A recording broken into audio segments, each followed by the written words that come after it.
Hello guys, welcome back to my channel simplified study official. तो guys, आज की video में हम करने वाले हैं कि टारगेट कोस्टिंग क्या होता है। आज हम इसकी थ्योरी नोट्स को पढ़ने वाले हैं। टारगेट कोस्टिंग करेंगे हम, और इसमें क्या क्या इंपॉर्टेंट क्वेश्चंस आ जाते हैं जो एग्जामिनेशन में पूछे जाते हैं, वो हम आज इस वीडियो में करने वाले हैं। तो बने रहिएगा इस वीडियो में अंत तक। और गाइस, चैनल पे न्यू हो तो प्लीज़ चैनल को सब्सक्राइब जरूर कर लो एंड इस वीडियो को लाइक और शेयर करना मत भूलना। तो गाइज़, आइए शुरू करते हैं आज की वीडियो को। तो गाइज़, अगर हम टारगेट कोस्टिंग अब भी पढ़ रहे हैं, टारगेट कोस्टिंग को पढ़ने से पहले अगर आप ये 3 डेफिनेशंस अगर आप समझ लेते हैं ना, इट मीन्स आपने टारगेट कोस्टिंग को अच्छी तरीके से समझ लिया। ठीक है गाइज़, तो मैं आपको काफ़ी ईजी वे में पढ़ाने वाली हूँ, और इसके जो नोट्स हैं गाइज़ वो भी आपको मिल जाएंगे। डिस्क्रिप्शन में एक लिंक मिलेगा मेरी वेबसाइट का, वहाँ जाके ये नोट्स सारे ले सकते हैं। ठीक है गाइस, तो शुरू करते हैं। सबसे पहले हम ये 3 चीज़ें पढ़ने वाले हैं: target price, target profit and target cost. ठीक है, सबसे पहले टारगेट प्राइस क्या होता है। टारगेट प्राइस एक ऐसा प्राइस है जो एक कंपनी सेट करती है अपने न्यू प्रोडक्ट के लिए।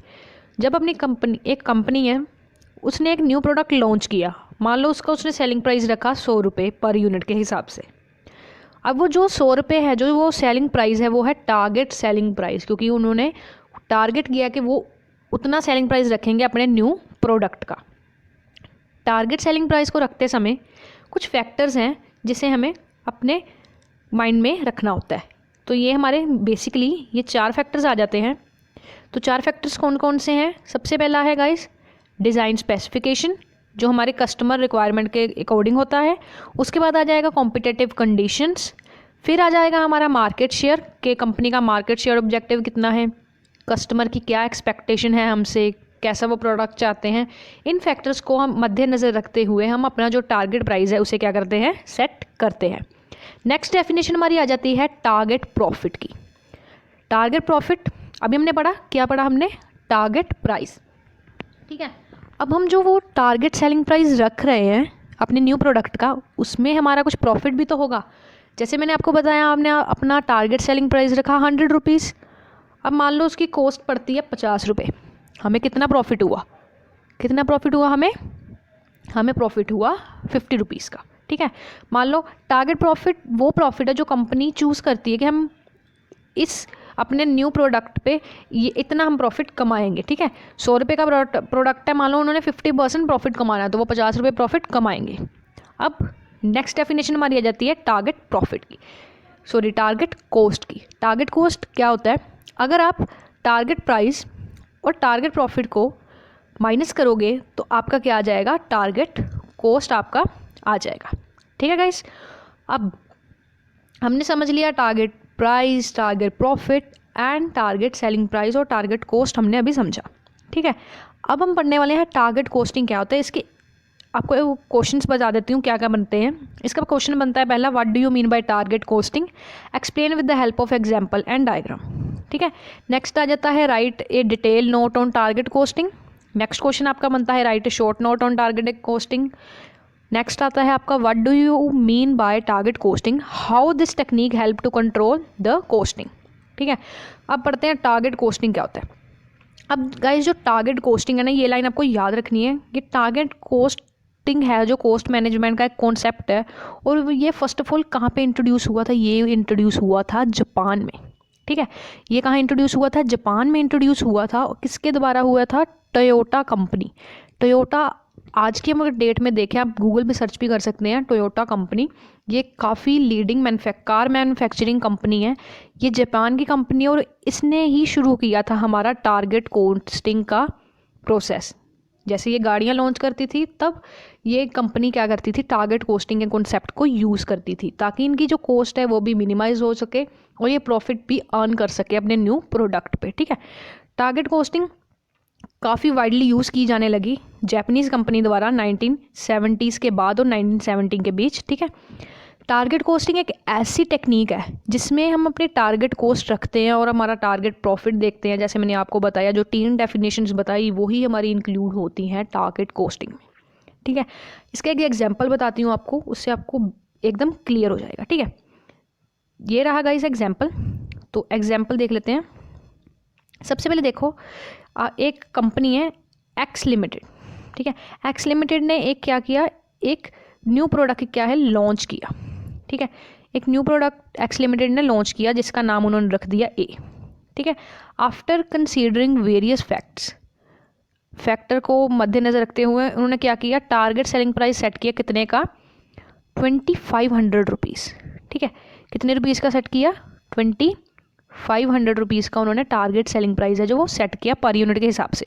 अब कंपनी की डिज़ायर है कि वो 20% जो है प्रॉफिट अर्न करें।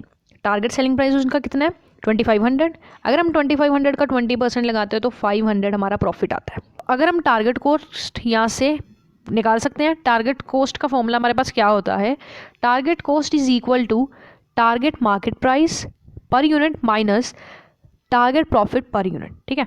यहाँ पे 2500 जो है वो कितने हमारे पर यूनिट का क्या है, सेलिंग मार्केट प्राइस है, ठीक है।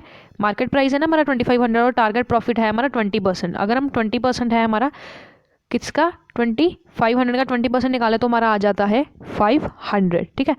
तो हमारी ये 2000 क्या है, हमारी टारगेट कॉस्ट है कंपनी की, क्योंकि कंपनी कोशिश करेगी और डिज़ायर करेगी कि इस 2000 रुपये में हमारा जो पर यूनिट है वो बन के तैयार हो जाए ये न्यू प्रोडक्ट।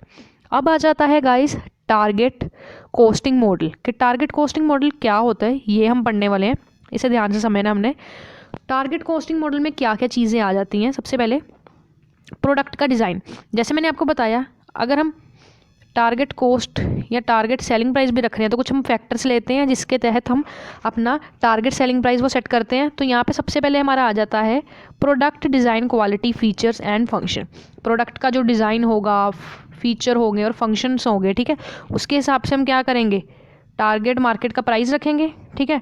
मान लो अगर हम बिस्किट बना रहे हैं, फॉर एग्जाम्पल अगर हम पार्ले जे की बिस्कुट बना रहे हैं तो उसका रेट हम क्या 5 रुपीज़ रखेंगे। और अगर हम दूसरी कंपनी को देखेंगे, टाइगर के बिस्कुट देखेंगे, वो भी हमें 5 रुपीज़ में ही मिलते हैं। वो तो नहीं है कि टाइगर वाले 100 रुपये का बिस्किट रख देंगे, नहीं, वो क्या क्या देखेंगे, अपने प्रोडक्ट का डिज़ाइन देखेंगे, क्या क्या फीचर्स हैं, क्या क्वालिटी है, उसके हिसाब से भी वो प्राइस रखेंगे ना।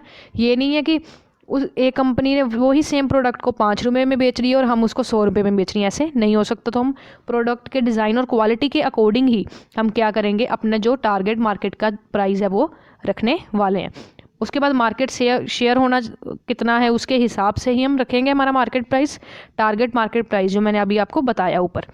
अब आ जाता है, अगर अब हमने अपना टारगेट मार्केट प्राइस रख लिया है, उसके बाद हम अपना प्रॉफिट रखेंगे। जैसे हमने पिछली एग्जांपल में किया 2500, वो क्या था, हमारा सेलिंग प्राइस था, ठीक है। टारगेट मार्केट प्राइस था, टारगेट सेलिंग प्राइस भी कह सकते हैं उसे। और हमारा 20% क्या था, उसमें से प्रॉफिट था, ठीक है। 20% हमारा प्रॉफिट था। 20% 2500 का हमने कितना निकाला था, 500 रुपये, है ना। 500 रुपीज़ हमने क्या निकाला था, प्रॉफिट। तो हमारी टारगेट कॉस्ट आई थी 2000 रुपीज़, ठीक है। तो यही हमारा टारगेट कॉस्टिंग मॉडल है। सबसे पहले हम प्राइस रखेंगे, फिर प्रॉफिट, और फिर हमारी आ जाएगी कॉस्ट, ठीक है गाइस। और नेक्स्ट हम करते हैं गाइस, जो हमारा ये टारगेट कॉस्टिंग मॉडल है इसके क्या क्या एडवांटेजेस है। तो सबसे पहले आ जाता है, इसमें जो कॉस्ट है वो हमारी कम लगती है, ठीक है। ये हेल्प करता है न्यू प्रोडक्ट को लॉन्च करने के लिए। कंपनी मोर रियलिस्टिक प्राइस मिलता है उन्हें। एलिमिनेट करते हैं हम नॉन वैल्यू एडिड कॉस्ट को। हमारे प्रोडक्ट के डिज़ाइन को टारगेट कॉस्टिंग मॉडल इंप्रूव करता है। आप अपने प्रोडक्ट को मॉडिफाई कर सकते हैं। टारगेट कॉस्टिंग बेस्ट है जहाँ पे असेंबली ओरिएंटेड इंडस्ट्रीज़ होती हैं, जैसे कार की इंडस्ट्रीज़ हो गई हैं। वहाँ पे क्या होता है, जिन कंपनीज़ में लो वॉल्यूम ऑफ प्रोडक्ट होते हैं, मतलब कम पर बनते बढ़िया ज़्यादा बड़े बड़े प्रोडक्ट हैं बट बनते कम क्वांटिटी में है, उसमें ये बेस्ट है। तो गाइस आज की वीडियो में हमने किया target costing model. I hope so आपको वीडियो अच्छी लगी होगी। अगर आपको ये वीडियो अच्छी लगी please like, subscribe and share my channel.